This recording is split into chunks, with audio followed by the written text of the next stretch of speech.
Hi everyone, now just recently I had a quick weekend away over in Sweden and also popped into Denmark to see Copenhagen for the day. I just thought I'd share you my little mini adventure. Now my adventure started at Heathrow Airport, Terminal 5. I checked in my bags, went through security and I was into the main terminal, and basically I just thought I'd do a little bit of filming to show you some of the food options that are available. Now obviously you've got all the sort of coffee places where they do the baguettes that you can buy, you know, something to take on the plane, or you can have a sit down meal at one of the restaurants. Now I must admit the food didn't grab me in the restaurants, but obviously everyone to their own, and you can buy your beers and whatever you want, as well as obviously all these duty free shops. So you've got the, you know, cigarettes, perfume, chocolate and even designer clothes. So seems to be something for everyone, make you spend your money. Now when I arrived at my gate, ready to board my plane, I was soon on my way.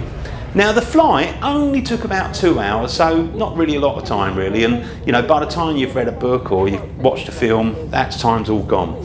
Now as we was approaching Copenhagen airport, because the weather was really windy, basically they had to land on a slightly different runway to the usual one. Now the good thing for me is as they were coming into land, they were running alongside the famous bridge, the Øresund Bridge, which is the longest combined road and rail bridge in Europe. And basically it connects, you know, Copenhagen with Malmö in Sweden. Now this bridge is about 5 miles long, so it's about 8 kilometres long. And the thing is, it's quite interesting because when you're sort of coming along in the plane, you're looking at this bridge and then suddenly it just disappears into the sea. You don't know where it's gone. And then what happens is it resurfaces near Copenhagen. So, you know, it's a good one. I've got a little bit of footage showing you that. Now when I arrived in Copenhagen airport, obviously I was being picked up by my dear friend, and he was going to take me to his little village or town called Morap, which is in Sweden, where he lived. And I would say it's about 8 miles away from, you know, the place called Helsingborg. So Helsingborg's near the coast, so to give you a bit of an idea. So whilst I was there, I ended up making them a really nice roast dinner because they were definitely gagging for one of those. You know, they moved to Sweden about 20 years ago and they wanted one of these lovely roast dinners with all the trimmings. So did that for them. And obviously, you know, one of the main adventures for me was that day trip to Copenhagen. And that's where we're going today. Now to get to Copenhagen from where I was staying in Sweden, it took me about 2 hours. I ended up having to sort of use a couple of trains and also a boat, which is fine, you know, taking in the sights and all that is great. It was a little bit windy, a little bit cold. Now, when I arrived in Copenhagen station, I hadn't had any breakfast, so I was kind of saving myself all this delicious food. And I started off with one of these hot dogs they've got. Right, just arrived at the station in Copenhagen and I've got myself one of their traditional hot dogs. This is a red pulse. So looks good and I'm just going to have a bite of that and try it out. That is lovely. Right, nearly finished that. Now having eaten those, wandering around, just having a look around, see what other food offerings, you know, there are, because obviously I'm interested in food. And, you know, there's plenty for everyone.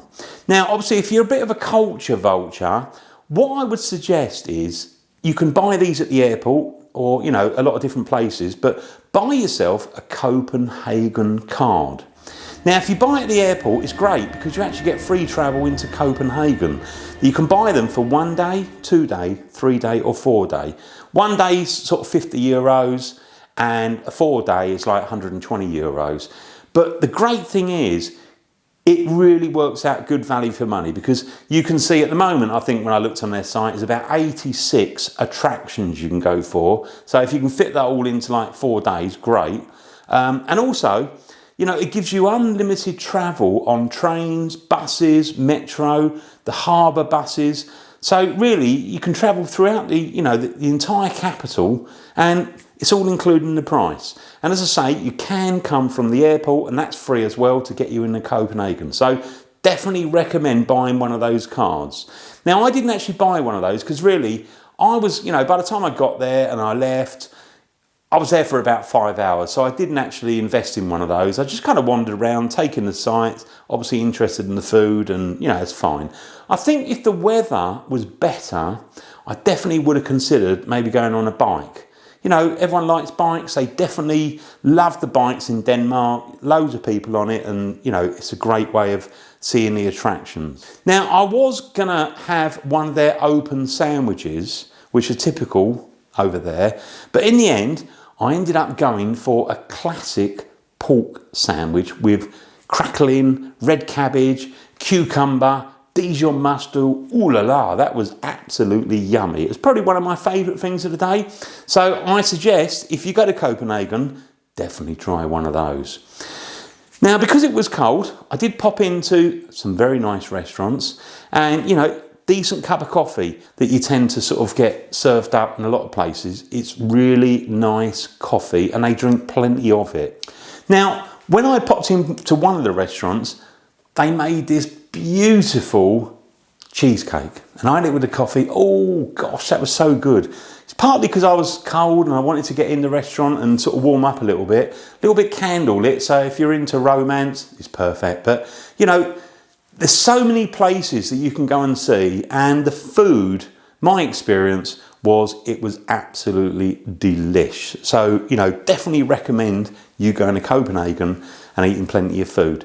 Now, there's also lots of other places if you're into your cakes. I mean, I took some photos of some of the cakes there and they are finger licking good. So if you like your cakes, definitely check out some of the patisseries and, you know, go and enjoy yourself. Nice cup of coffee and you'll have a wonderful time. Now, before I headed back to Sweden, because as I say, I was only there for 4 or 5 hours, one of the places that not often that mentioned, but it's definitely worth going to, is the hippie free town called Christiania. Now, it used to be an abandoned military base and it was taken over by hippies in the 1970s. Now, the thing is, number one is you can't take any photos in there. When you walk in, it's kind of a little bit different and it's actually a nice atmosphere and you can wander around and it's really good to sort of just wander around. Now, kind of surprising if you're not really used to it, but openly they were selling cannabis. So if you're into that, you'll love it anyway. But I wandered around and it's a very interesting place and, you know, it's a great atmosphere. They have music venues there. They've got cafes and restaurants. You can buy souvenirs. There's galleries, workshops. You can hire a bike. So there's plenty going on in there. Definitely worth popping in. And, you know, they also offer a guided tour. So if you want to have a guided tour around the place, go and do that. It really is quite good. Now, the thing is, as I say, don't take any photos because that is the number one rule. You're not to take any photos. So don't get your camera out. Otherwise, I think you might get a little bit in trouble. But listen, whatever you do in Copenhagen, there is plenty to see. There's plenty of good food. It's really, really, you know, nice to go there. It's a beautiful city. But I would say leave yourself a whole weekend.